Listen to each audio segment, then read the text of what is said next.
2020-174, defendants Lacey Rawlings and Daniel Rawlings. I'll note the appearance of Mr. Seuss, Chief Deputy from the Gila County Attorney's Office. Each of the defendants, Mr. Griffin on behalf of Daniel, Ms. Mahady on behalf of Lacey. Is Ms. Elledge, is she observing from the other room? Okay. Victims rest, Ms. Elledge is in the building. Is Ms. Johnston here? Or she'll be coming in a moment. Okay, and is Jay Rollins here? Okay. I apologize for the limited seating. We're still under COVID protocols, and therefore we had to limit seating today.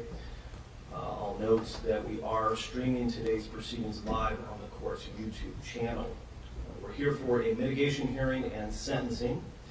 Before I hear from the attorneys, let me just review for the record and the attorneys what the court has reviewed prior to today's hearing. I've reviewed both of the indictments and the plea agreements that were entered. I've reviewed both of Ms. Jordan's pre-sentence reports, one for each defendant, that were dated January 14th of 2022. I've reviewed the addendum to each of those reports that was filed on January 18th that contained Ms. Elledge's impact statement.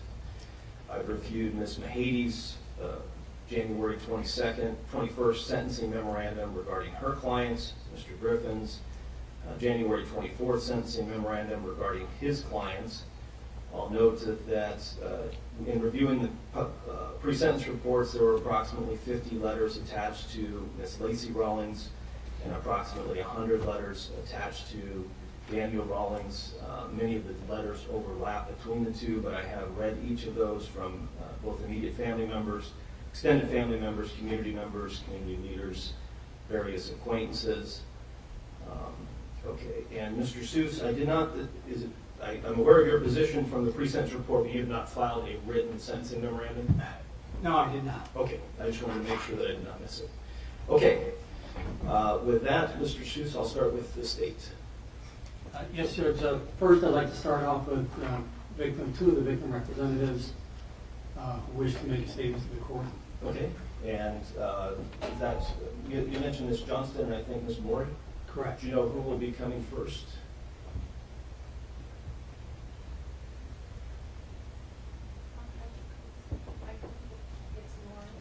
Okay, Ms. Johnston. Okay, so why don't we have Ms. Johnston come up?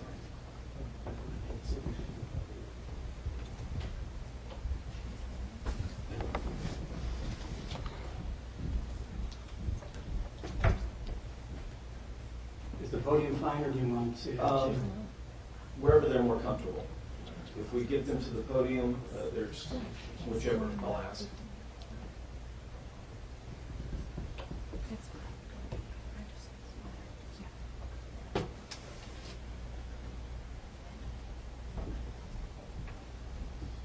Judge, her name is actually Lynn.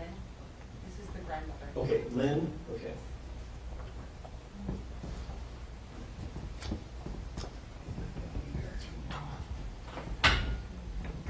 Ma'am, if you could make your way up front, please be careful of all the various cords and things we have.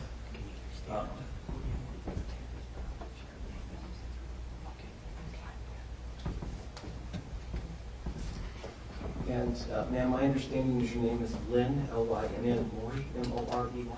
Correct. Okay. Thank you, ma'am. What would you like to tell me today? Thank you for allowing our family to be here today. I am Lynn Morey, and I am Austin, Sawyer, and Lakin's grandma. When I said goodbye to those girls on the morning after Thanksgiving 2019, I never imagined in my wildest dreams that it would be the last time that I saw one of them. They'd all spent the night at my house after Thanksgiving. I felt so blessed to have them there that night. But since November 29th, 2019, Black Friday has taken on a whole new meaning for me. Thanksgiving has never been the same since. That feeling of dread lingers throughout the weekend, overshadowing everything our family does, despite our attempts to live through this, be grateful, and move on.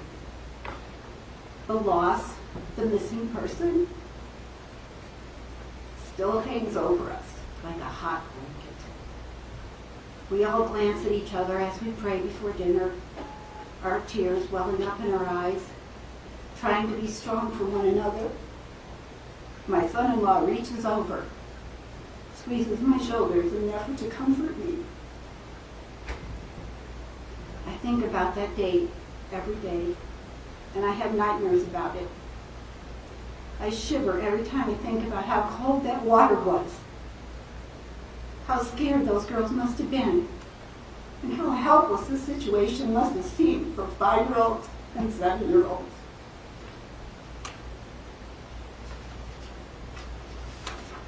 I prayed that first night before Austin was rescued or found that she would be rescued, perhaps holding on for dear life to a tree branch or stuck in debris, half frozen but alive.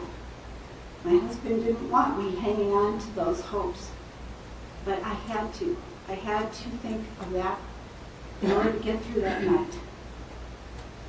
I didn't give up hope until the next morning when her tiny little body had been found. That reality pounded me like a sledgehammer. I'll never get to hold Austin again, never hear her crazy laugh, never see her running down the soccer field in her crazy socks.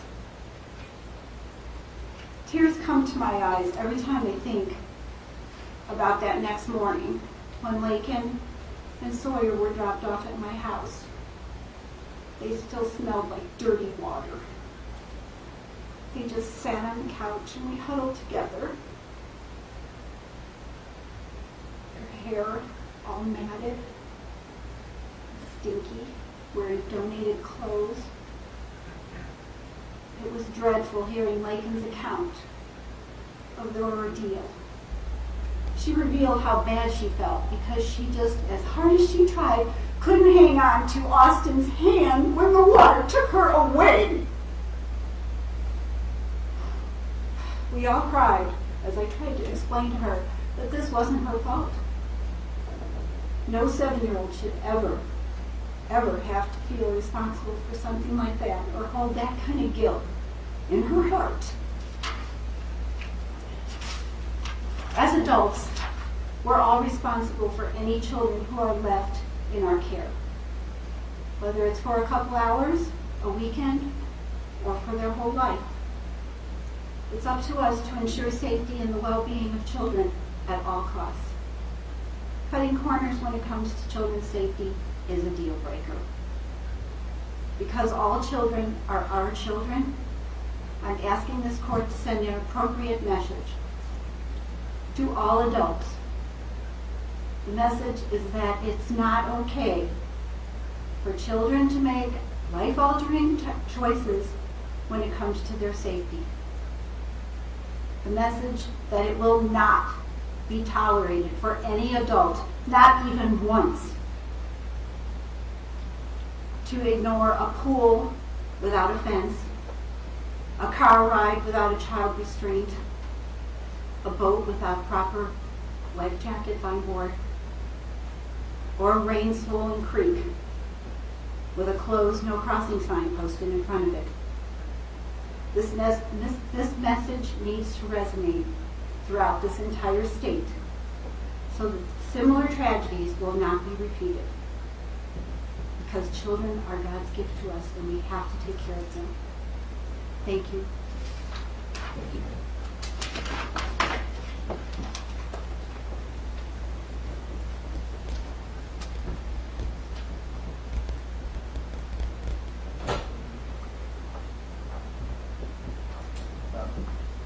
Kaylee, you've asked me to do something that I'm not sure I know how to do. If you could come up and assist me. Okay. Thank you, Ms. Morgan. Do you have Ms. Johnston next? Should be right behind her, too.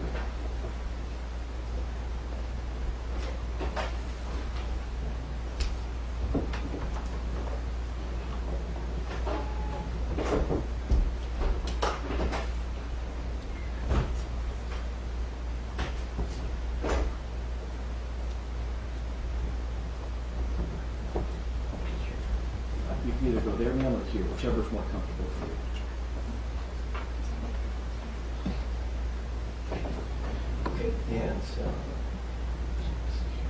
You're Ms. Johnston? I am Lauren's sister, Miss Oh. Johnson's sister. Okay, and what's your name? Kristen Hendrum. I'm sorry, what's the last name? Hendrum, Can you spell that for the clerk? Henjum. Okay, thank you. Go ahead. November 29th, 2019, we lost Austin, but it was also the day I lost my sister. Not literally, just in that sort of helpless, excruciating way you watch someone you love fiercely crumble into a million pieces. And you know they will never be the same again. Just in that sort of way you watch an innocent bystander, their life get turned upside down by someone else's actions. She's my little sister and my best friend, and watching her die inside was the worst pain for me in all of this. I continue to watch her encounter pain in all of life's moments that should only bring joy. Listening to a field trip with Sawyer and not Austin. Throwing Sawyer a birthday party and knowing it should be Austin's day too. Her wedding day, the wonderful man with the new addition of his children there, and wishing she had all of hers there too.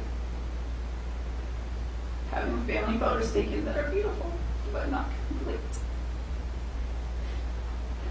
Every happiness is beautiful, and it will always be. Or in the basic everyday moments that nobody sees. Like sitting next to a struggling mom of twins on a plane, and mom asks her for help. So she sits and holds a baby in her lap for the mom and secretly weeps, tears rolling down her face, quietly under her mask. When Lauren was pregnant with Austin and her twin Sawyer, I was pregnant at the same time. We felt amazingly lucky to share pregnancies at almost identical times. We had our babies just weeks apart, and to make it even more amazing, they were all girls. Austin, Sawyer, and Brittany. Those three were unstoppable little cousin crew. They moved into our neighborhood, and just before this tragedy, they started kindergarten together. We didn't think that kindergarten knew what they had coming for them. Oh, the fun they had on that adventure. That adventure didn't last long. Since the tragedy, it's just not the same. They've lost a part of them, especially Sawyer. It's not about excitement and adventure anymore. It's now about surviving. Surviving the day, the big feelings, the aftermath. That normal childhood sisterhood bond was taken from them.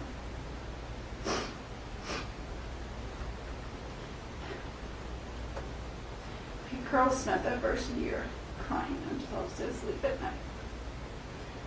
My husband and I were at a loss for how to console them or help them understand and make sense of it all.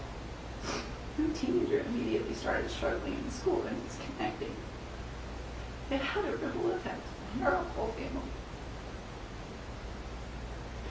I'm also at a loss for the struggle these kids must be facing after surviving such a traumatizing event. This summer we took a vacation in the mountains, and I walked up to a river. I had raging rapids, and I couldn't control my distress.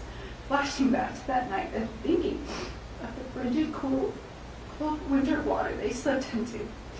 If I could be affected by that water. And the memory, it did not shock me that Sawyer has so much stress and even panic attacks about driving while it's raining, and how she still worries whether she is safe for the people. I'm mentioning Sawyer a lot today, not because Lakin isn't suffering too. She certainly is, but because Sawyer was Austin's twin, and if you've ever known twins, you know their bond is something fierce. And Sawyer, despite being 5 when this happened, has struggled hard. And she's still struggling, and it's more open and raw and obvious.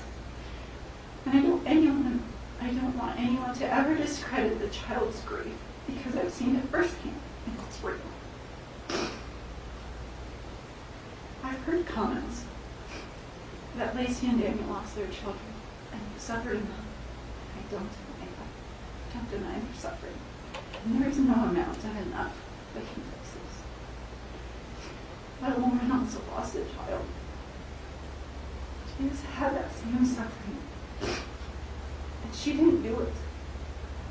So I questioned, how could their consequence be equal? There needs to be accountability. Because unfortunately, this is not the first time my niece's safety has been questioned in the hands of their entire family.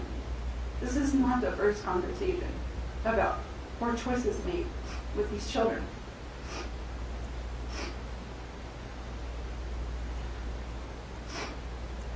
And someone needs to be the voice for the kids. Please don't ignore that there were 2 families affected. There was another innocent mama involved who didn't try to do anything with her kids, let alone anyone else's. She didn't even give permission for this activity. But she is still experiencing all the same suffering. I feel our family has been overlooked in this narrative. It's out there.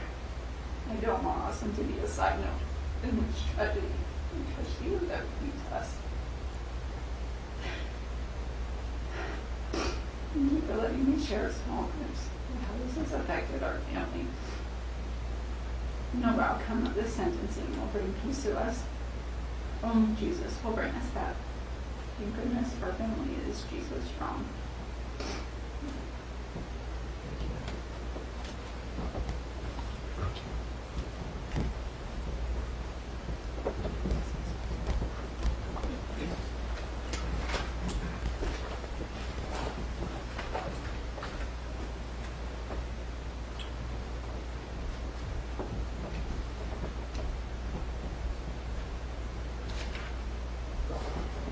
Mr. Seuss? Yeah, at this time, Judge, I'd like to call Commander Dennis Newman for some brief testimony. Okay. Commander, if you can make your way down to the witness stand, again, watch all our cords. I think Kaylin has them mostly protected, but I still don't want it to fall.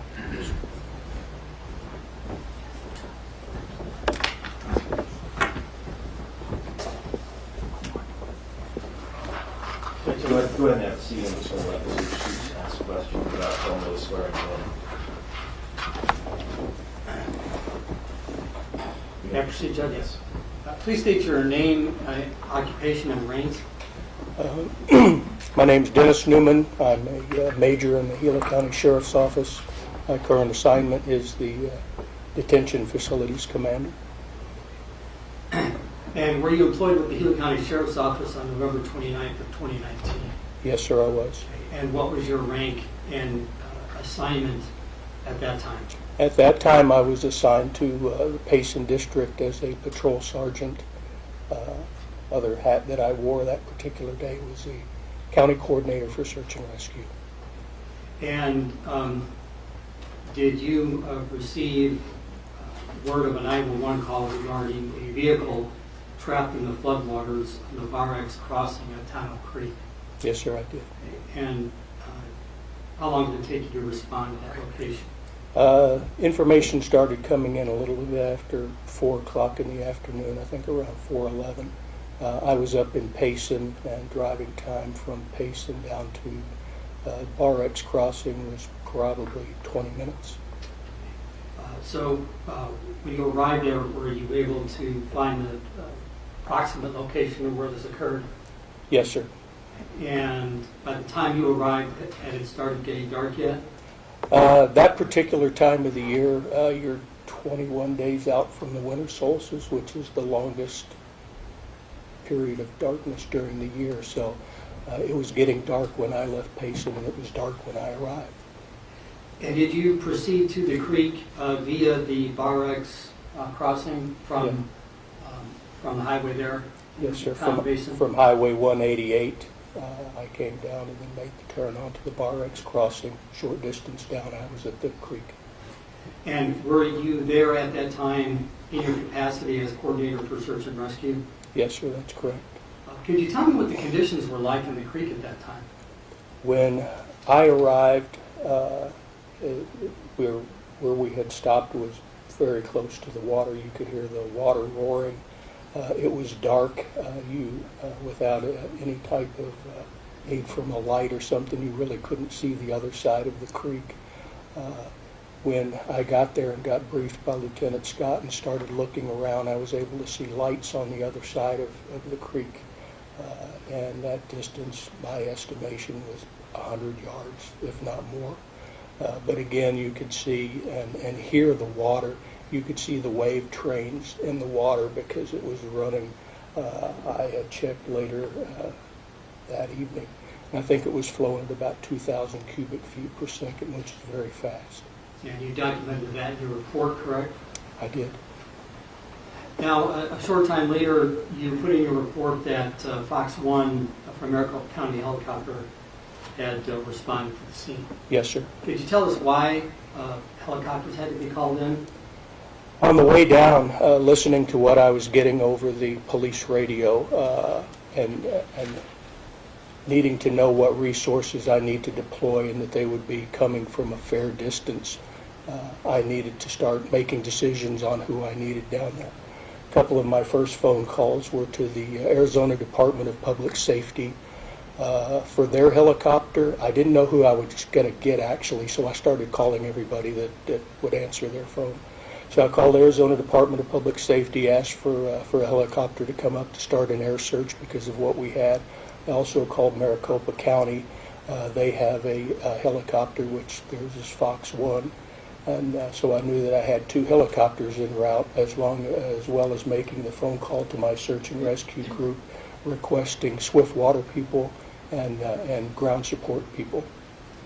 Now, had you determined fairly early on after arriving out there that there were some subjects stranded out on a little island in the middle of the river? Yes, sir, that's correct. Okay, and were measures taken to rescue those people? When I got there and we learned how many people that we had and who we had accounted for and who we didn't have accounted for, Fox 1 was the first one to come overhead. Because of their radio system, we were having issues being able to talk to them and direct them to where we needed them. They flew overhead. They had their searchlight going. How those guys were able to see people on that island, I don't know, but they took it upon themselves to land and rescue, I believe it was Daniel, Ellie, Lakin, Sawyer, and one more that were on there, and they were able to land and pick them up and get them over to shore. Were there no other means to attempt that rescue at that time? At that time, that was the fastest way. At where they were in relation to the shore on either side, I couldn't see on the other side how close that island was to the east side, the far side. It's what, in swift water terms, they would refer to as river left. As the water goes downstream, you have river left and river right, so you don't have to worry about a declination of, well, is this the north side or the south side or the east or the west. So I couldn't see on the other side, so I don't know how far it was from the island to river left. So I was only able to see, but yeah, that was the fastest, most expedient way to handle it, and in retrospect, it was absolutely the safest way. And did you determine shortly thereafter that there was still a couple of children, that there were some children missing that had not been accounted for? Yes, sir.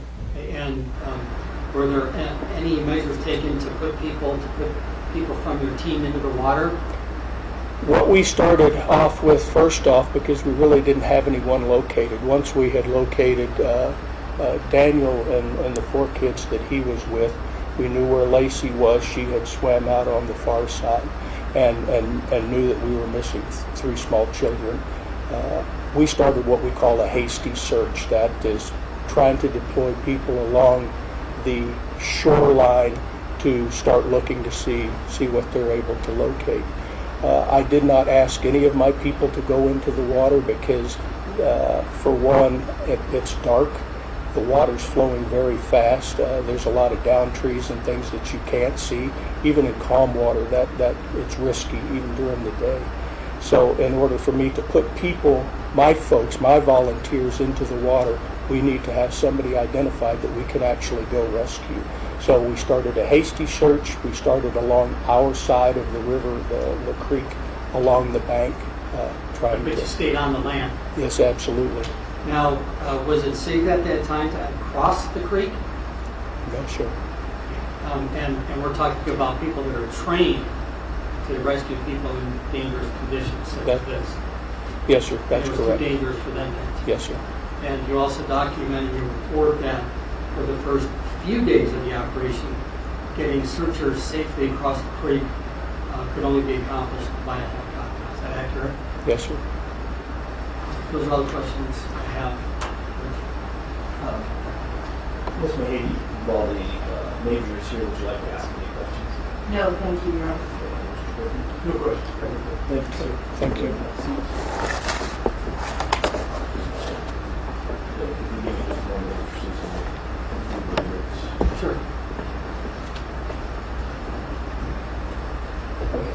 Mr. Chief, may I continue? Yes. Because I want to also refer, he was unavailable to come today, but another first responder on the scene there at about that time was Chief Holt, Chief of the Tonto Basin Fire Department. And he gave a statement to Detective Balch of the Sheriff's Department. And his description of the scene when he arrived was as follows. The water was very fast, appeared to be very deep since there was nearly a whole truck invisible underneath it, and it was very muddy and the rapids were moving.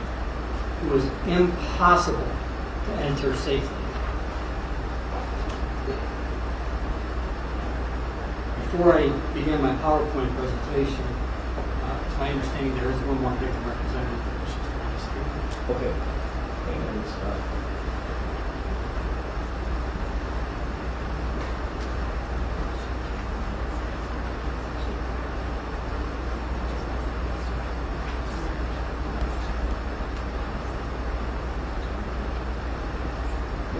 do we need to have one of my bailiffs get the person or anything? They're coming out from that way.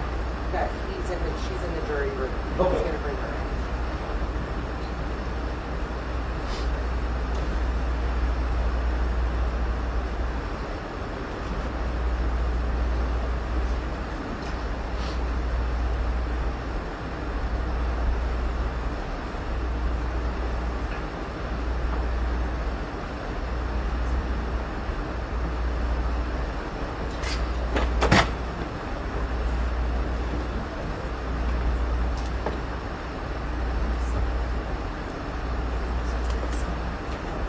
So you can either use that podium or at the podium, which would you prefer? I don't have a preference. What do you prefer? It's no difference. Everyone else has used the podium if you want to be like everyone else, or you can.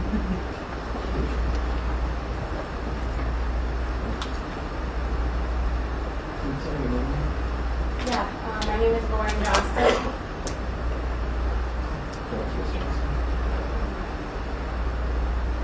I'm the mother.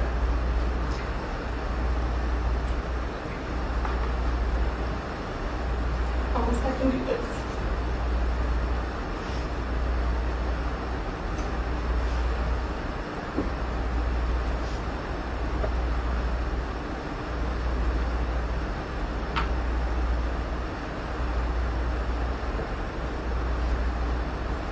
I'm the mother of Austin, Sawyer, and Lincoln. I'm here today to speak for myself and for my girls, living and no longer with us.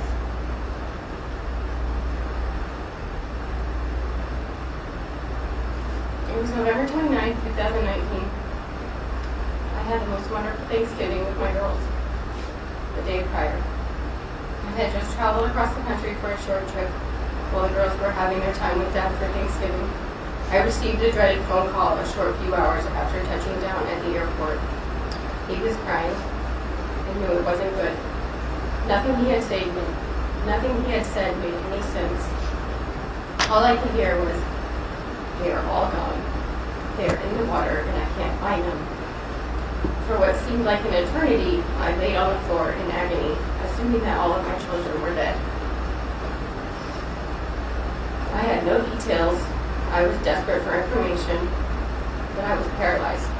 I thought to myself, surely they had life jackets on if they were in the water. Why would they be at the lake without their life jackets? Why is it so hard to find them?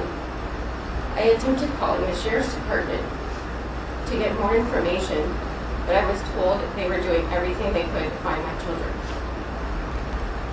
The horror began to sink in even deeper. This was really happening, and there was absolutely nothing I could do to stop it or to help.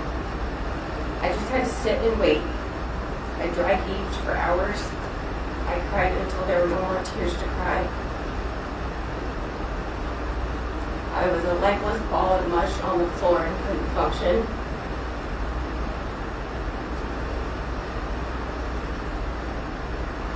I finally got a call that Sawyer and Lincoln had been found, and aside from hypothermia, they were okay. By the grace of God, they somehow survived that water. Now began the sickly thoughts of Austin struggling in freezing cold water, alone and drowning. Is she alive, laying somewhere on the side of the water, freezing? Are her lungs already full of water? Was she scared? Did she think she was going to die? Was she wondering where her mom and dad were and why they hadn't saved her yet? Is she hurting? None of this shut off.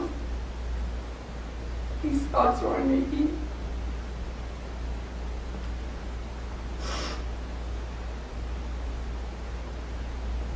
I spoke to Lakin and Sawyer on FaceTime.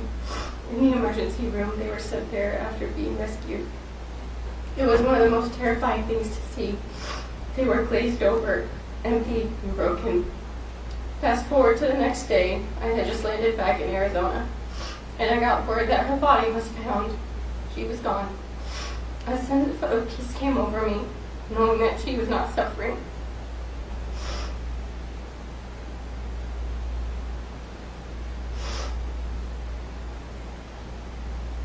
But the unknown horror was only just beginning. Little did I know, navigating life after losing a child wasn't actually the hard part for me.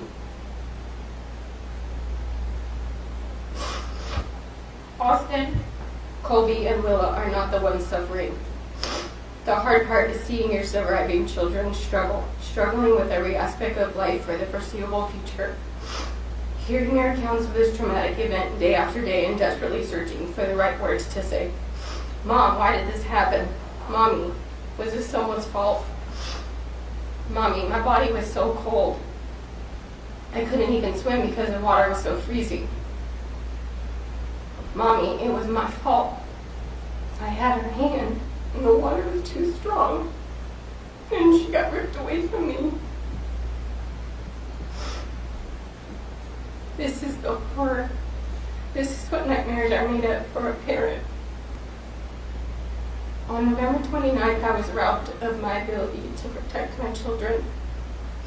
Another set of parents made decisions for my children, and their decisions led to the loss of life and lifelong repercussions for so many people.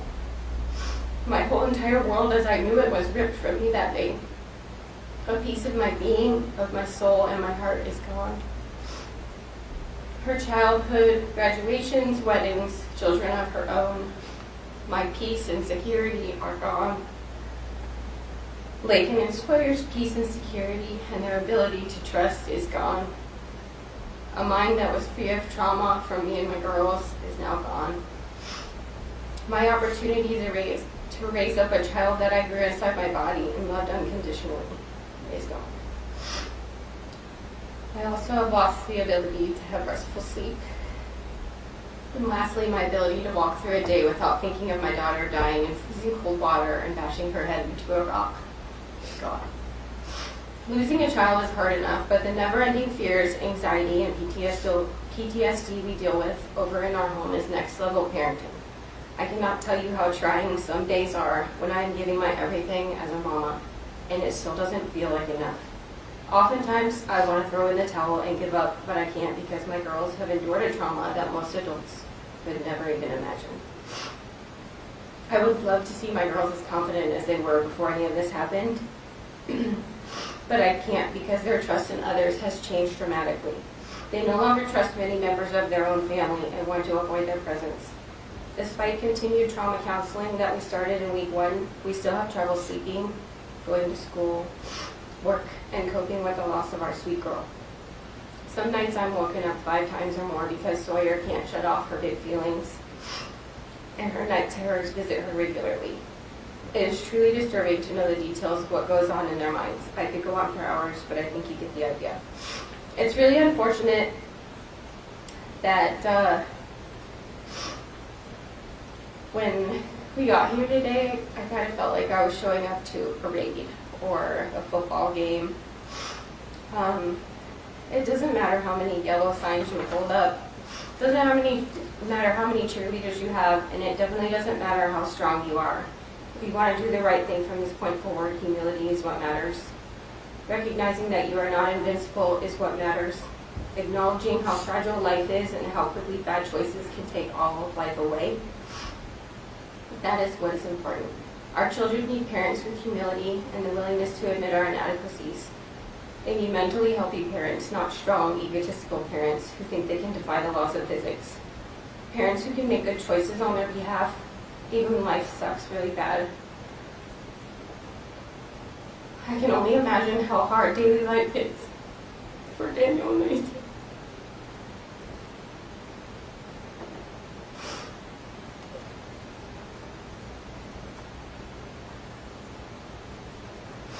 They have lost 2 children of their own, and they carry the weight of this horrible decision on their shoulders every day.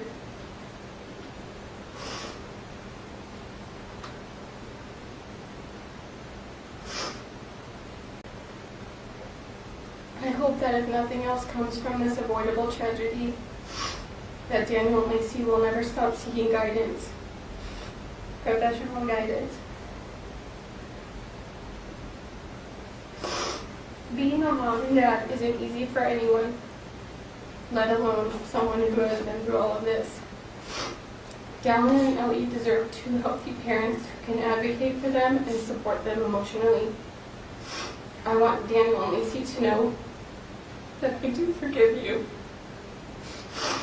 I will never understand, but I forgive you for taking my daughter from me and our family. She is missed by myself, her twin sister Sawyer, Lakin, all of her siblings, her stepdad, grandparents, aunts, uncles, cousins, friends.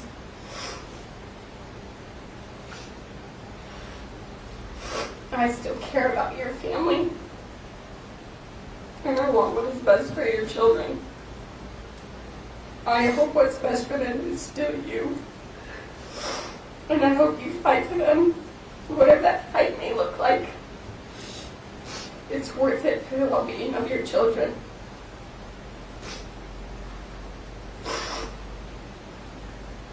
Your Honor, I would ask that you would show mercy on Daniel today.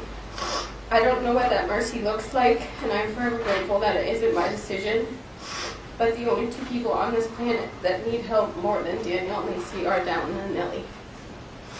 From a broken and grieving mom with suffering children,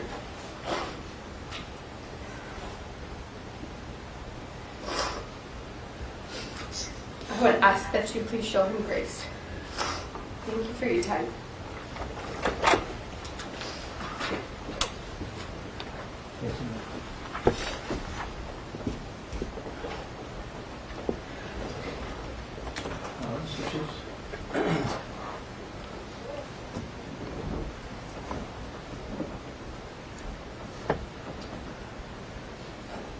Well, Judge, that was a very powerful statement. And I think it takes a very big person to trust the defendants and forgive them. And there's nothing wrong with that.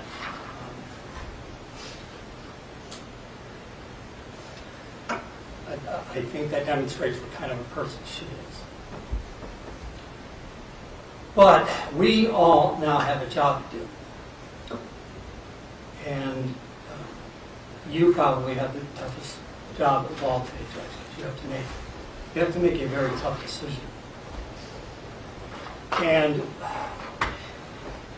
what I am going to attempt to do during my time up here is to convince the court to base its decision, whatever it might be, on the facts. The actual facts.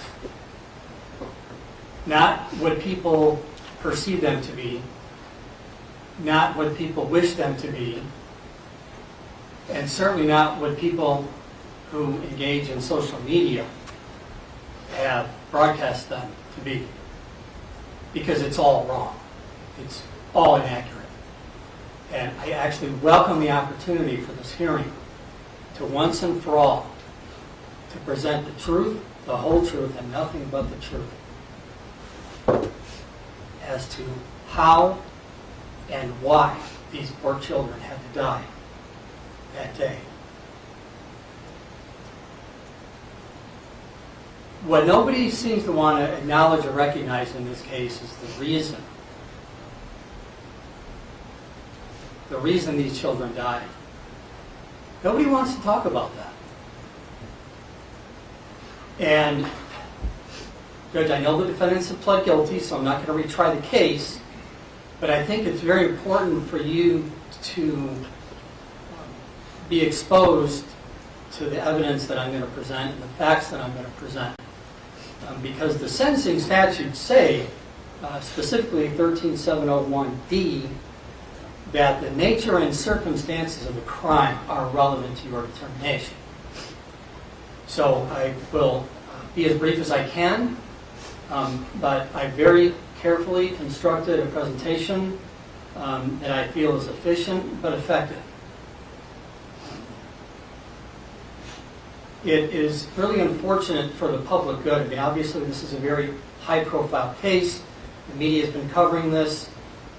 It's all the talk on social media. And it's really unfortunate, the misinformation that has gone around, which started with criticism of the county attorney in charging this case.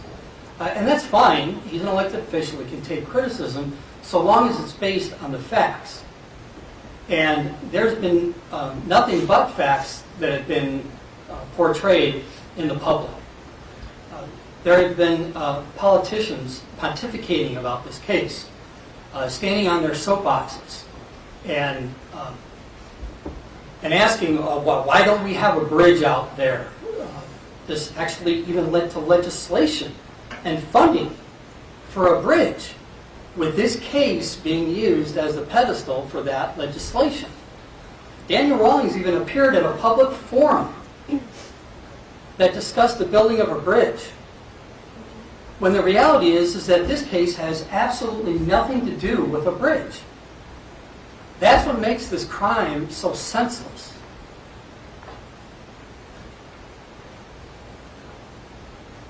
To their credit, defense counsel has never even mentioned the lack of a bridge during the entire course of this criminal litigation. Because having recognized what the actual facts are, they know that it's completely irrelevant. So bottom line, whether there was a bridge at that creek or not on November 29th of 2019, we would still have 3 dead kids. That is what is most unfortunate about this case. Recently, and I won't name names because it's not necessary, but the wife of a politician, a state politician, intervened in this case. Sincerely and appropriately, but I found it astonishing that when I had a discussion with her about this case recently, over the holidays, that despite all the public statements that have been made, she did not even know after 2 years why this happened. And I find that astonishing. So I welcome the opportunity to be able to finally, once and for all, make this presentation to the court so that you, Judge, can make a very informed decision.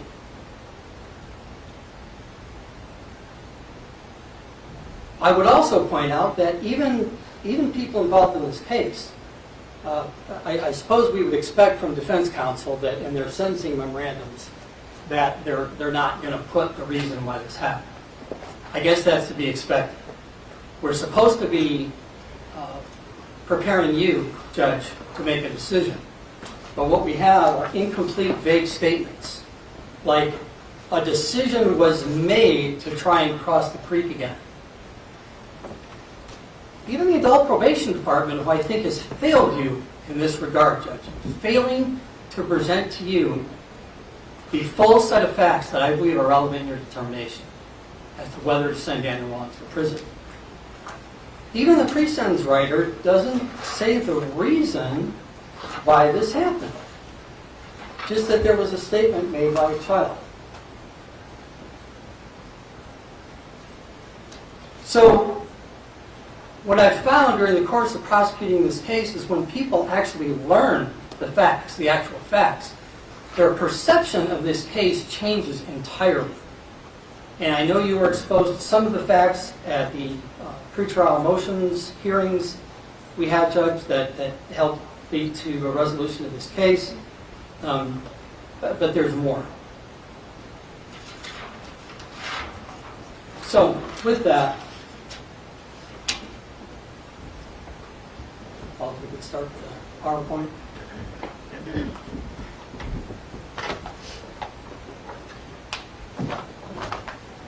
First, Judge, what I'm going to do, this is probably the most compelling 18 minutes of this entire case. And this is Lacey Rawlings' statement to Detective Hensley the following morning about what happened the previous evening.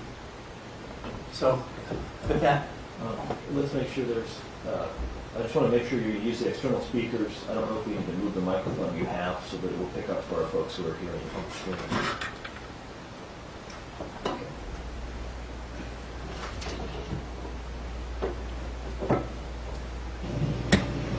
So, let's start from when you guys arrived here, you and Daniel. Who was with you when you initially came out? When did you guys come out here? We came out on Wednesday. We drove our motorhome. I drove our car. We came out on Wednesday. On Wednesday? About what time? Do you mind, Chris? Yeah. What time did you come out on Wednesday? We got here about 5.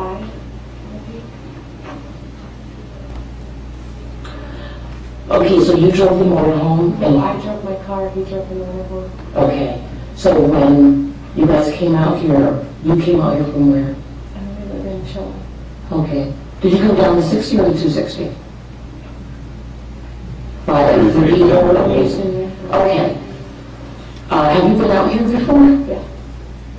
And this residence belongs to whom? My in-laws. And is it well intruding?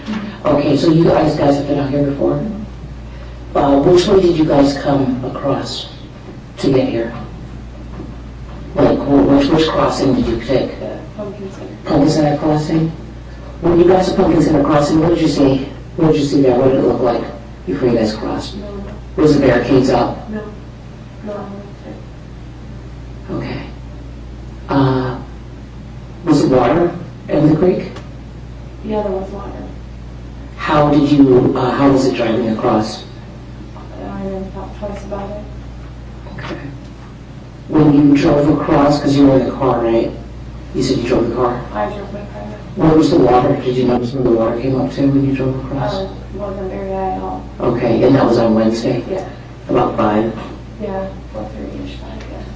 So, what did you do? What did you guys do on Wednesday?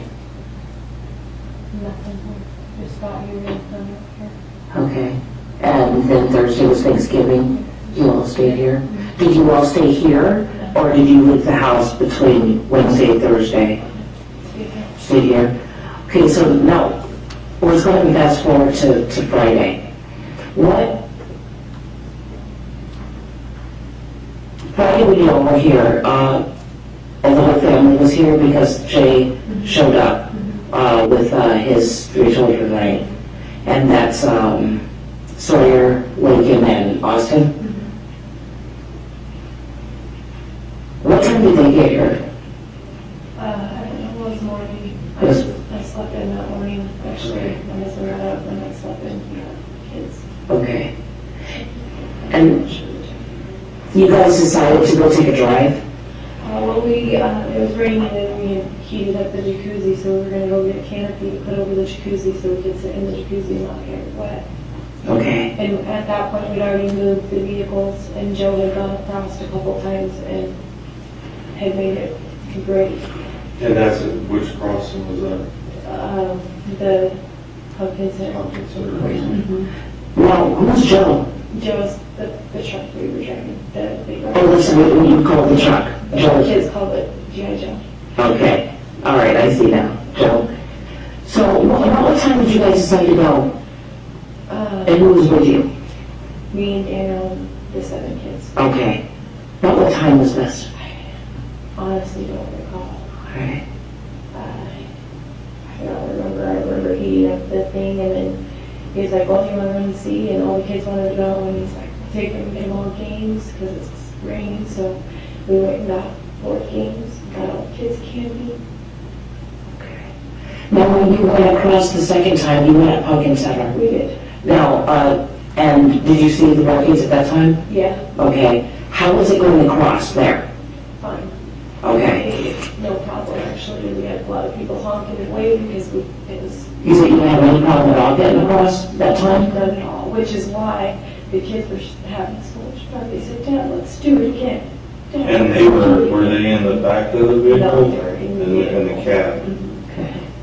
How many times have you gone across that day? We've gone, so personally, I had only gone the one time with him. We went across to the store and then we came back. And they had gone earlier though because they took that morning when they saw the water was getting up, they took all the vehicles across and then used Joe because they didn't think it was safe for the vehicle, so they used Joe. Who's they? My husband and his dad. Okay. So they Okay. were like, hey, and they told Jay, you know, you park up there, we'll come pick you up, and Joe, Okay. we don't want you driving across. So that was the plan. And like I said, we just went across, no problem. It was easy peasy, came back, no problem, easy peasy. And we turned up here to go down this road, and the kids, especially my favorite one, said, Dad, please, let's just go one more time, it's so fun. So when you guys went, was the last time you went and picked up the candy, you went to the store, got some candy and stuff. How long were you gone, do you think? An hour. Okay. Tell me what happened after that, because you took a back different way home, right? No, we came back this way home and we turned up this road and passed this road, and that's when my 12-year-old said, Dad, please, can we do it again, please? It was so fun. But that's my question, when you went again, which way did you guys try to come back? So then we went across Pumpkin Center, back across Pumpkin Center. Okay. And when we came back across Pumpkin Center, again, no problems. We had people honking and waving, there were cars sitting out videotaping, I mean, no problem. It was like when I drive my car across it, no issues, no slip, no nothing. And so that's when he pulled in on this road, and my 12-year-old's, Dad, please, I really do want to do it. He's really into big trucks. He's like, I really want to do the fans again, because it has, if you're in this much water, you turn on the fans and it helps. And yeah, I really want to do the fan again. Dad, please, Dad, please. And he's like, do you care? And I was like, I don't care. The kids are having fun. All of them loved it. And so that's when he just passed this road and kept going. And that's when he tried to go across that road. The one at Lawrence. Okay, so you weren't coming from 188 across Barracks, you guys were going across towards 188. I don't know. This road right here, what's this road? I don't remember. Okay, you know that, So when you guys came from Pumpkin Center crossing? We came from Pumpkin Center crossing, Yeah, and then you turn up here on Picture Mountain Road, we get up here, he just passed Picture Mountain and said, we'll go down and cross down there. I see, so you basically, instead of, when you went out Pumpkin Center crossing, you went to the store, which store did you go to? We went to both. We went to True Value, and then they didn't have any board games, so we ended up getting the canopy there. Yes. They didn't have any board games, so we went to Dollar General, and that's where we let the kids get, I got like 6 or 7 board games, and they all got to pick candy. So the Dollar General And is on 188, we okay? came all the way back up, crossed at Pumpkin Center. Across the Pumpkin Center. And like I said, that's when we had people video us cheering, we were doing so great, it was so So then, peasy, lemon squeezy, nothing nothing even remotely scary Right. at all. So you came home? No, we came late, we're going home, and this is when the kids start asking, Dad, please, just do it one more time, Dad, please, Dad, please. Instead of turning around and going back to Pumpkin Center. He went down Ewing Trail to Bar X? Yeah. Okay. So you guys crossed at Bar X from Ewing Trail? That's This is the only road, is this road, and then we went that So way. then what happened? When you guys were crossing, start from there, so tell me everything that happened. We started crossing, and he goes, the water a little bit higher, opens up the door, water's a little bit higher, and then he goes, yeah, I think it's too deep, and he goes to put it in reverse.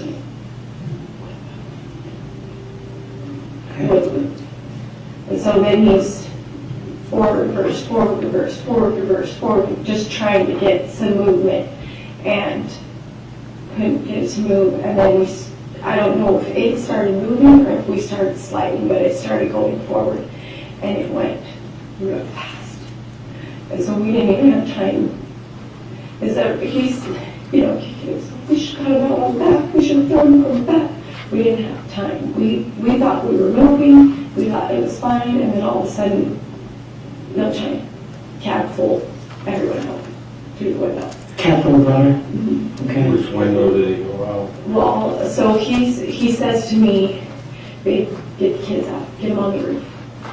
And so I started to roll down my window. Well, that was the stupidest thing to do, because then the water just pushed. And he already had his window down, and I should have just started having them hand the kids up and not rolled my window down, because when I rolled my window down, then no one could stay inside. But that, as soon as my window went down, it just, I tried to come up and grab kids, and there was no staying in that car once that window went down. Everyone was out. Okay. So when you rolled down the window and the water started rushing in, what do you remember next? I hit someone under the water, and I grabbed whoever it was and just tried to pull them out the window with me, and I came up with them, and when I came up, it was my 9-year-old. Okay. And so I grabbed onto her, and I said, you hold on to that truck. And so I tried to help her hold on, and I was already going. And so I got to the closest shoreline, or whatever that little island was, and I saw my 10-year-old. I didn't see my husband, but I knew he was out, because I knew he went out before me the way the gush went. So I knew he was out before me. And I saw my baby girl, that was June's. And I saw my husband trying to figure out, and I saw my 10-year-old trying to figure out how to get him. And your 10-year-old's name is? Well, Colby is here. Colby's my baby, and I saw him up in the distance. And I saw my 11-year-old son standing on the shore trying to figure out how to get him. And then my 9-year-old, I keep calling her 10-year-old, because her birthday's like next week, so she's almost Close enough. But she's my 9-year-old, so okay. Older son, older. She sees, and she runs over, and she grabs it, and that's his jacket ripped. And so I saw that happen, and I was standing there, and I was trying to figure out who's where, trying to count. And then I saw Sawyer. So I jumped back in the water, and I got her, and I threw her, and my 11-year-old son comes up, and Mom, I got her. I got her up on shore. And then off in the distance, I saw Austin. And she was quite a bit further off of the path that everyone else had kind of floated out. She was quite a bit over here. So I swam out to her as hard as I could, and got to her and grabbed her. And I started talking to her. And then I could see that we'd passed the island that everyone else was at. But I saw some trees. So I thought I'd just get up on those trees with her. And as soon as I went to reach up and get those trees, a rock just hit me. And That's what you got. I got it. Okay. A rock just hit me, and I went black. After that, I have no blink. And I remember thinking, something's on top of me, I can't come up. I don't think I'm going to get air. I kind of remember thinking, this is it. But then I remember thinking, my baby's this way, so it's okay. And then I had the feeling to fight. So I did. I fought. We got to the surface, and that water was so strong I was drowning. I couldn't fight it. And I saw some trees, and it said, "Give everything you have to get to those trees." And I did. And I got up with one foot, and I just hung there until I could get some strength, and then I got myself up on the tree. And then I have my Apple Watch, and David called me and said, "Who do you have?" And I said, "I don't know." When did you last see Austin? Right before the rock hit, I was lifting her. I thought she was, I thought I was thinking that, I was like, I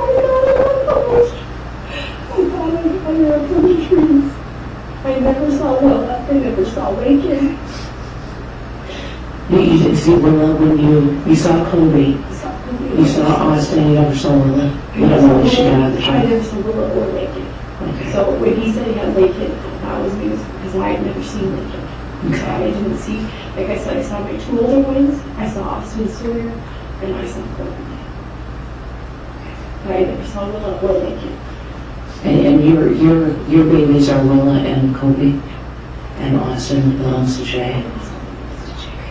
So when you got up on the tray and you talked to Daniel, and he told you he asked who did you have? He asked who I had, and I said, What happened after that?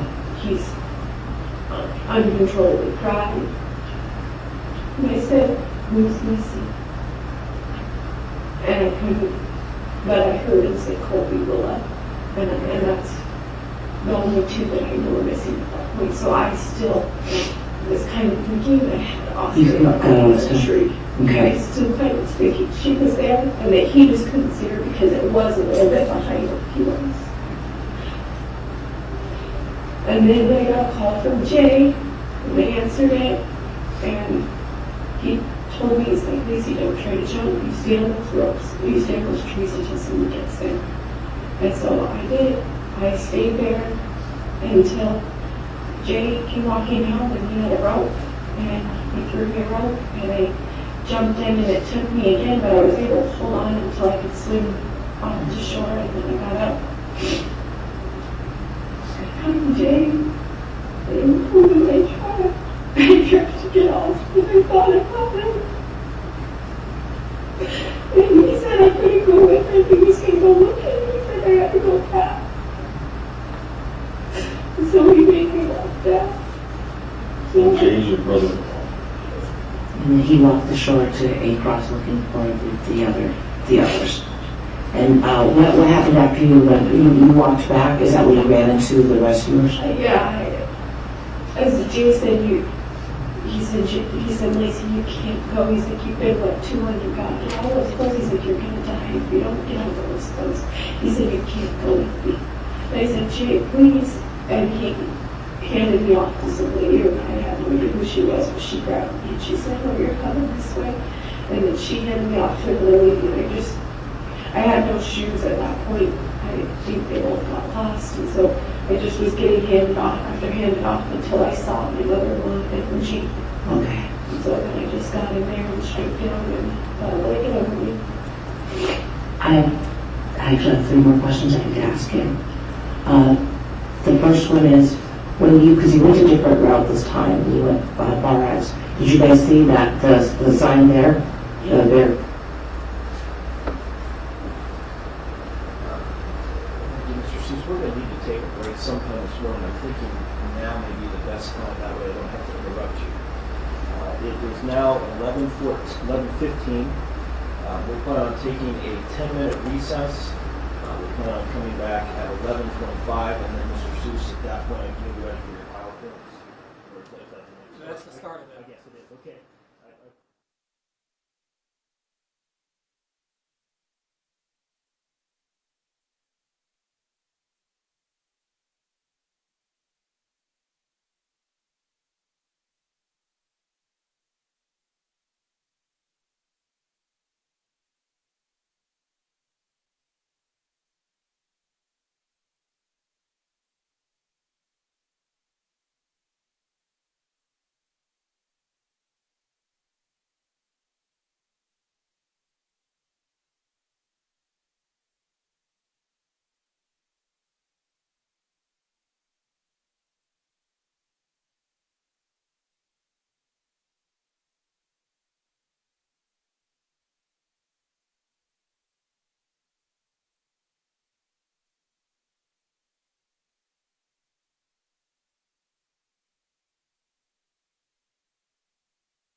back on the record in the Rollins matter, CR 2020-174.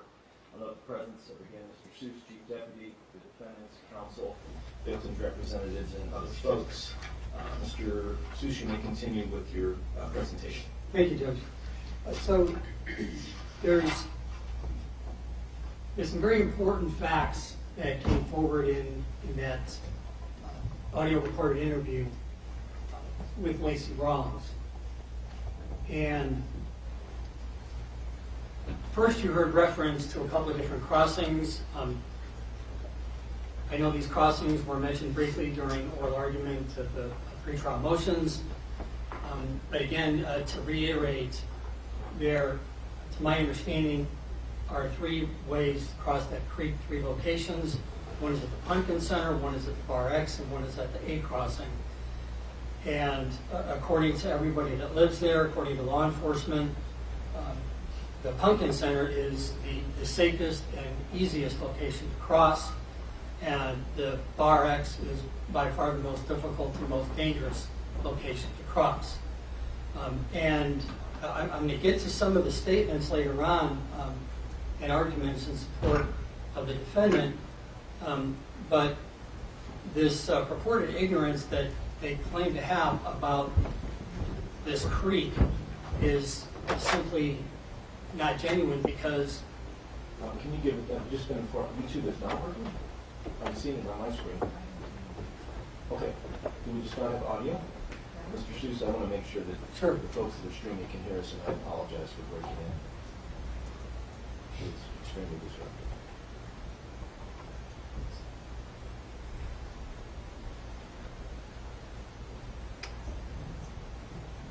Is it just the sound? Because I can see the audio too. I mean, I can see the video. Now, did you just pause it, or did you just run out? No, it's just, yeah, it's frozen. Do you need to restart it quickly?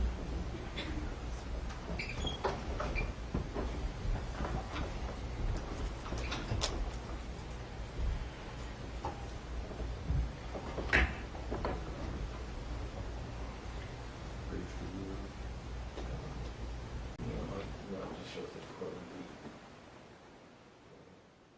It just shows recording beat.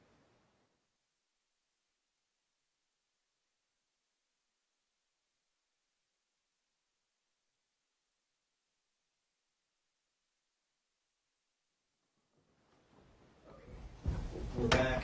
Mr. Seuss, you have been 3 crossings, the easiest Pumpkin Center, the hardest Bar X. I'll let you take it up. Yes, and it's due to the nature of the terrain at these crossings. The river is much wider at the Pumpkin Center, so the water has more room to distribute.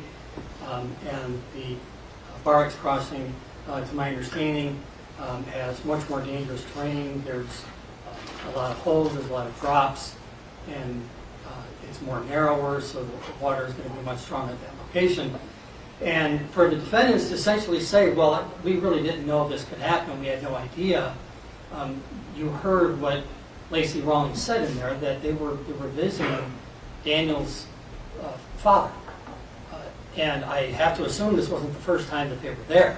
In fact, I think she admitted that they, of course, they'd been there before. So they were definitely familiar with that area, with that river, and with those crossings. So I think that when they take the position that they didn't know this could happen, it's not supported by the facts. And this statement by Lacey Rawlings, nothing in this statement has been challenged or contested during this entire case. So I could assume that we could go to this for accepted and uncontested facts because it came directly from the defendant herself. A few other important facts that I will mix into my argument later on, Judge, is that on 3 separate occasions, we have children who are having fun trying to instigate adults who are supposed to be acting like adults and exercising proper care and supervision over children being talked into doing this by children. We have Lacey acknowledging that they even had a discussion before deciding to proceed into the water.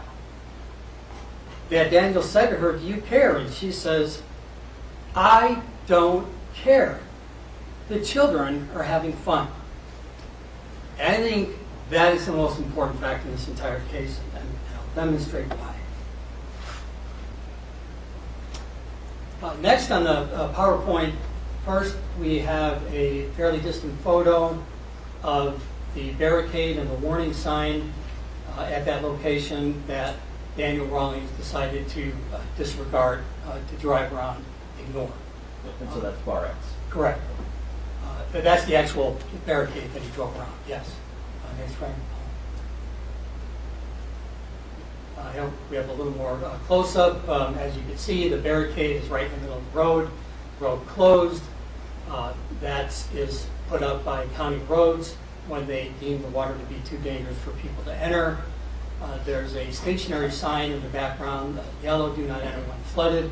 That sign is always there. There's another clear close-up right on the side of the road. So that is the barricade, and that he drove around, and that is the sign that he chose to disregard and ignore. Next shot, Paul. And this is a photograph taken the next day. This kind of gives you a little bit of an idea of the enormity of the water in that river. We can see a couple of rescue personnel on the water's edge, and the water is up to the chest on one of them. Next frame. Here we have a close-up of one of the rescuers. This is at the edge, the water's edge, and he's in chest deep. The next portion is an actual video of the vehicle that was involved in this, that was being removed by county personnel the next day.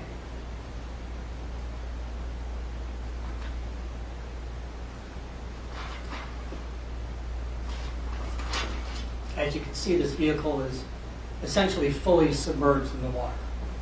A very large military transport type vehicle, probably 10 to 12 feet in height at the cab, 6 feet just up to the door entrances. Again, this is the next day after conditions had already started to subside.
You can see how wide that waterway is.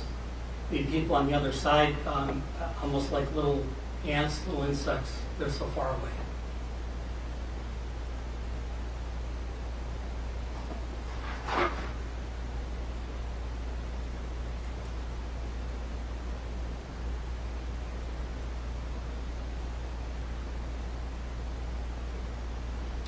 Now, as you can see, Judge, there was a large flatbed in the back and then a large cab.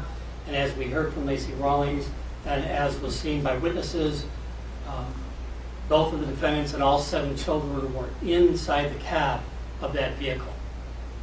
So we're going to look at a couple of pictures that show the location of the seats and the seat belts.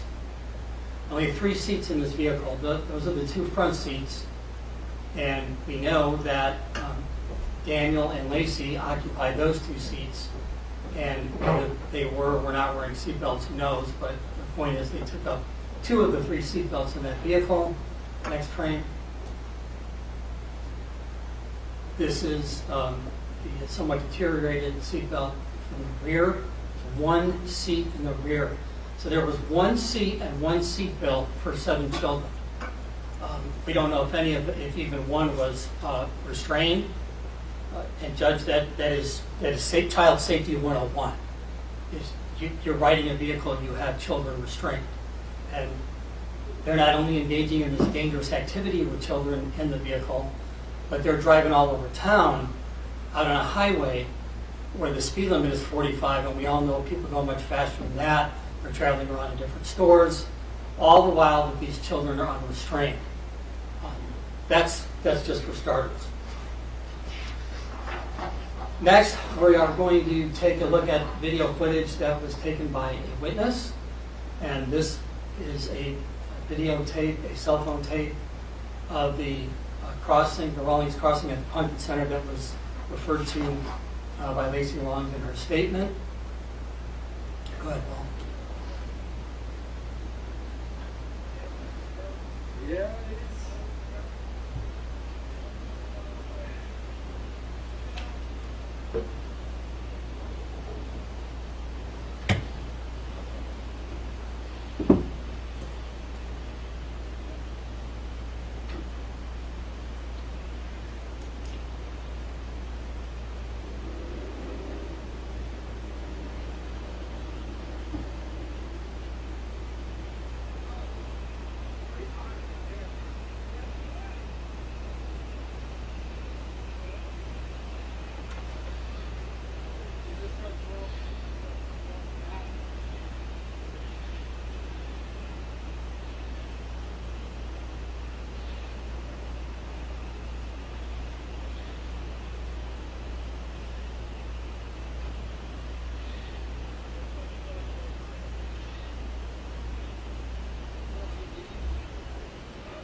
So what we see in this video, and first we can ask the question, why was anybody even taking this? Well, because it was a spectacle at the time. It was, the Rollins were drawing attention. They were the only ones that were crossing the creek at that time. You didn't see any other vehicles. So a citizen starts to tape this, and you can see the defendant proceeding very cautiously, even at this safer location. And you can see how wide and vast the water is, and it's running, and there's rapids. And you see him actually stop and open his door and look at the water to kind of survey the situation. Well, what's going on there is it's clear that he's already realizing and recognizing that he is taking a risk by crossing that river. And I think that's very important, because it shows that he was already making bad decisions. This led to more bad decisions, and this whole case is about not one bad decision, but a series of bad decisions. And I think that's very important for the court. And Mr. Seuss, was that which crossing? Was that the Pumpkin Center crossing? Yes, sir. Not the Bar X? Okay. Yes. Thank you. With that then, before I play the next clip, Judge, I'm going to address Daniel Rawlings' comments that he made to the pre-sentence writer in this case. And as you know, when we get to sentencing, we typically see defendants exhibiting all of this remorse. And in this case, I feel for these people that their children are gone. I feel for what they're having to go through. And I don't have any doubt at all that they're sorry that he lost his children. I wouldn't wish that on anybody. But early on in this case, he wasn't so remorseful, and I think Ms. Jordan's stated in the pre-sentence report that he is profoundly remorseful. And so willing to fully accept responsibility now. But let's take a look at the comments he made in a news interview with Channel 3 News on December 2nd of 2019. I will say one thing. People go around the barricades all the time. I'm not justifying my actions one bit. There could be more done.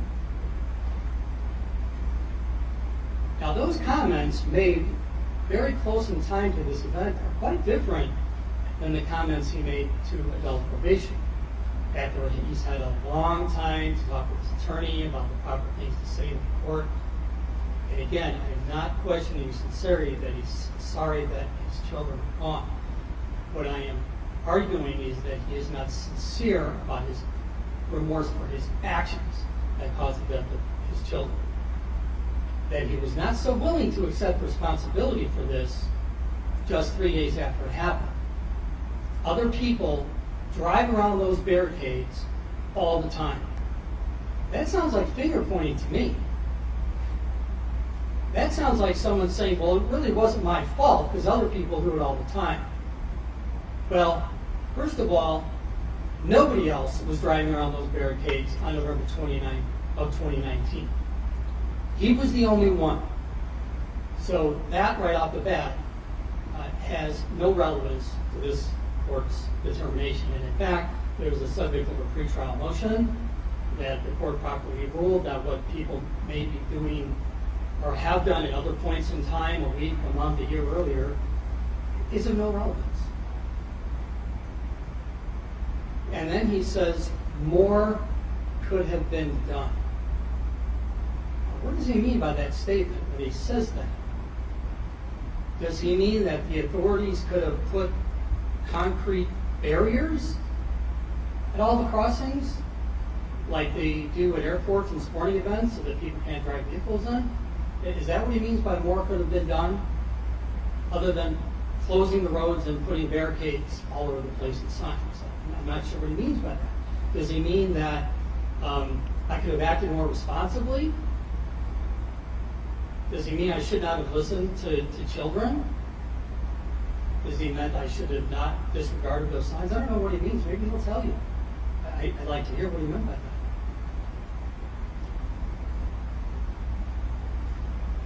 So I think it's important for the court to recognize, again, his willingness to be remorseful for the actions that led to this. And I don't think we saw that in that news clip. Now, before I make my closing remarks, Jeff, I want to point out something that was raised by defense counsel that I thought was not an issue in the case anymore, because we agreed that it wasn't. And that was defense counsel's reference to rumors that the defendant was consuming alcohol that day. Well, they're not rumors. There's actual evidence that the defendant was consuming alcohol that day. In fact, one of the initial responding deputies, Detective Phil Smith, who was one of the first on scene, detected that the defendant was very vague with his answers and that he observed indicators of impairment, including slurred speech, swaying and unsteady on his feet, repetitious with information that was untrue. Now, Detective Smith forwarded that information to supervisors on scene, but at that time, there was nothing really to indicate other than that there might have been a crime committed. So all of the resources on the scene were being devoted to finding missing children, meaning there was no DUI investigation. There were other witnesses that smelled alcohol from Daniel Rawlings, smelled it on his person, smelled it from the vehicle that he was in, also detected slurred speech, very odd behavior. And I'm not going to get into names and specific statements because I'm trying to be expedient with my time. But I will say that if the defense attempts to refute this evidence, I will be asking for rebuttal this afternoon, and I will grab all of these witness statement folders that I have, and I will go over their names and their detailed statements as to the nature of that evidence.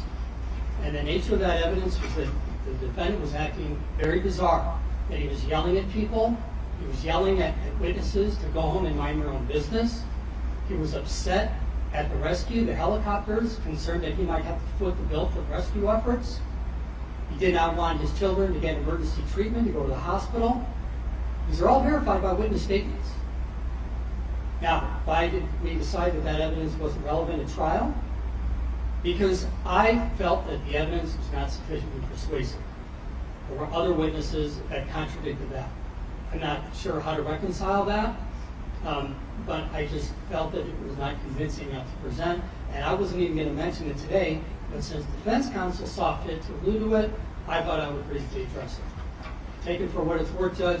I certainly don't want you to base your decision on that fact.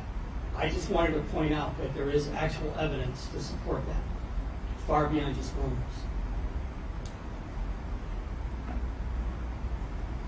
So, everyone in this case, almost everyone, a lot of people, seem to want to treat Daniel and Lacey Rawlings as the victims. Those are the victims right there. Austin, Colby, and Willow. Those are the real victims. The children who suffered a horrible death due to a series of very foolish and irresponsible decisions by the defendants.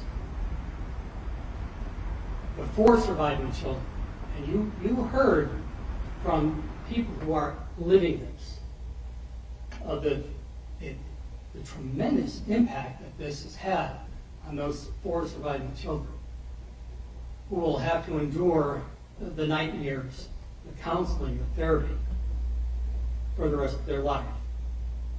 All because the defendants failed to exercise some basic parental common sense. They let a child talk them into driving around that barricade, ignoring those warning signs, disregarding the danger, because the kids were having fun.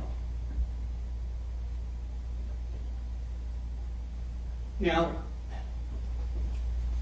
defense counsel referred in his sentencing memorandum, defense counsel for Daniel Rollins, in his conclusion that the defendant failed, not because he was goofing off or speeding or drinking. Well, wait a minute.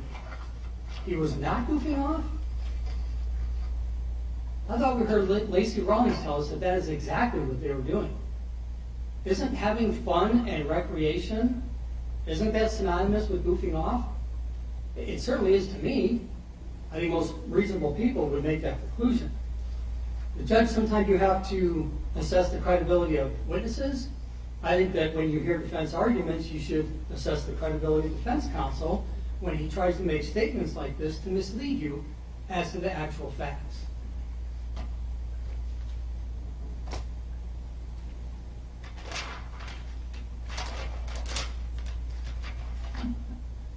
The death of those 3 children was completely and wholly avoidable. This is not a tragedy. This is a crime that had tragic consequences, but it is not a tragedy. A tragedy is when a tornado wipes out a community. That's a tragedy. Tragedies cannot be avoided. this was avoidable, easily avoidable. This was not an accident, as defense counsel like to refer to it. An accident is when you're not paying attention, you go through a stop sign or a red light, and you collide with somebody else. That is an accident. This was no accident. At the hearing for the defendants pleading guilty, Ms. Mahoney, counsel for Lacey Rawlings, said that this was unexpected. Judge, you can bring into this courtroom 100 average citizens of this county and have them watch this presentation.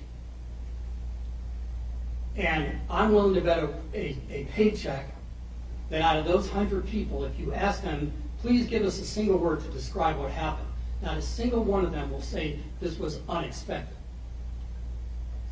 You had emergency personnel who are professionally trained to rescue people in dangerous situations, and it was too dangerous for them to enter these waters.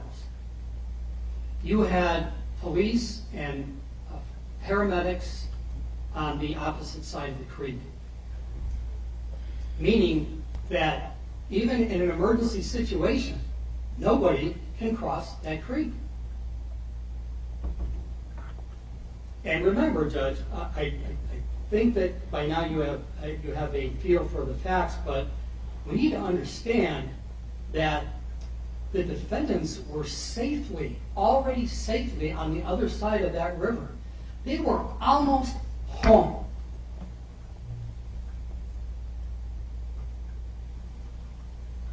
All Daniel had to do was say to his children, we've been across a couple times, it's getting late, it's getting dark, let's just head back to Grandpa's and let's play those board games that we bought.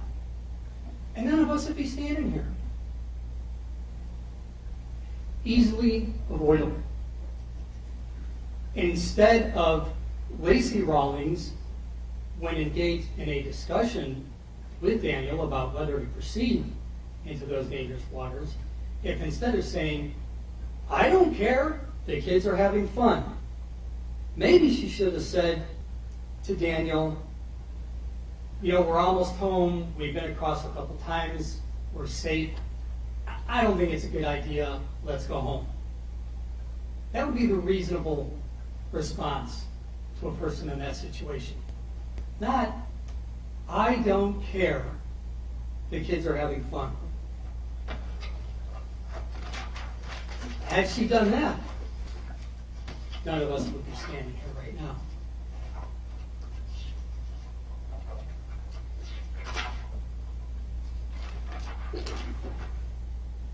Judge, the victim representatives that are not opposed to probation is not, as you know, unusual in these types of cases, in these domestic kind of cases. Nobody wants to see a relative go to prison. That's just natural human nature. But Grandma seems to have a different take on this. She's telling you to send a message that resonates throughout this state. That when you have care or custody of children, you need to act responsibly. Whether it's for a day, a weekend, a week, or a year. And I take that to mean that there should be some punishment here. And what this is about, Judge, what your decision is about, is justice. Punishment for what happened here. For these series of very bad decisions, for reflecting on these bad decisions, discussing these bad decisions before they occurred. We're going to see some punishment for this, and we're going to see some accountability. Now, the law, 13701, the very first sentencing statute in Chapter 7, starts out by saying, if you commit a felony, you go to prison. That's what the law presumes. And we have a defendant here who has pled guilty to 10 felonies all involving children. 3 of them homicides. The only crime that is more serious than manslaughter is murder. There has got to be some punishment for this, Judge. The child abuse statutes impose an extra special duty upon caretakers to look out for the safety of children, to not only put them in danger, but to act to prevent them from being placed in danger. Now, we have a stipulation with Lacey that she's going to get probation. And she was not charged with the homicides. She permitted this to happen. The law says that's illegal. You permit children in your care to suffer harm, but she's pled and she's taken responsibility for it, and I believe that plea and that stipulation is appropriate. I don't think anybody in this courtroom would want to see both of these parents go to prison. I think that's a fair disposition. I think it's appropriate. That doesn't mean that we give Daniel the same treatment, because he didn't permit it to happen. He actually caused it to happen. I know that the grandmother of 3 of the children mentioned the drownings, the children left in the hot car. This is worse than those kind of cases, far worse, because those kind of cases involve parents being inattentive, being distracted, and harm occurring. In this case, we have affirmative action that actually put the children into the dangerous situation. And I think that's a very important distinction. Daniel Rawlings needs to be punished. You're going to hear a lot of people say a lot of good things about him this afternoon. And there's some reference by the victim representatives that this is the first time they've placed children in dangerous situations or have been irresponsible. And I could come up with a couple of minor examples, but nothing substantial enough to refute what all these people are going to say. So I'm sure the conclusion is going to be that we have a very wonderful person here who did a very bad thing. But it should still be met with some substantive punishment. Putting him on probation may make a lot of people feel good. It may make you feel good, Judge. You've got a heart over that road. But is it justice? Is it punishment? It may be accountability, but probation for him isn't going to be any sort of a challenge. He's going to pay some fines. He's going to have to report to a probation officer. He's not going to engage in any further felonious lawlessness. So that's just accountability. That's not punishment. And sometimes justice just doesn't feel good. Judge, you can't engage in this series of bad decisions. Reflect on your decision to place these children into this situation and end up killing 3 people and walk out of the courtroom a free man. That is not justice. My recommendation is that you sentence Daniel Rawlings to the minimum term of 4 years on each manslaughter count. I have no objection to you running those sentences concurrently. That is a very light sentence, a very lenient sentence, but it provides some punishment and it sends a message to people that should all have the message by now that you don't mess around water, especially with kids. It'll provide some punishment and it'll send a message to the community. That's all I have, Judge. Thank you. Thank you, Mr. Seuss. Before we break for our noon hour, do you know, is Miss Elledge here? Does she wish to make any statement? I was going to try to get her in. She said that she did not. Okay. Mark, and I don't distrust you, I just want to make sure she hasn't changed her mind since the last time she spoke with you. I think we had one person earlier that changed.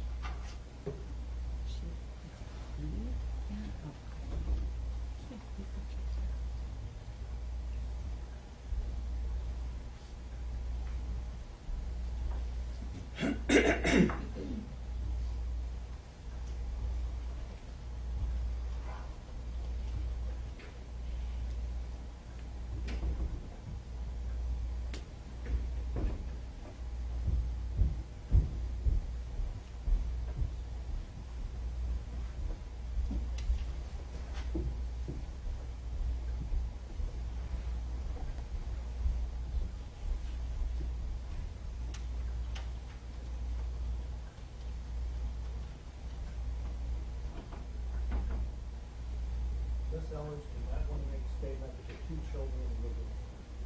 Okay. Would she like to try to do that before the lunch hour or after the lunch hour? Do you know? I'll give her. She hasn't sure. Okay. Let's do this. I'm going to have it after the lunch hour. I'm going to push it. Okay. So we're in just a moment, we'll stand in recess until 1:30. When we come back, we'll plan on, Ms. Elledge can let me know if the one or both of the children want to give statements. We'll do that.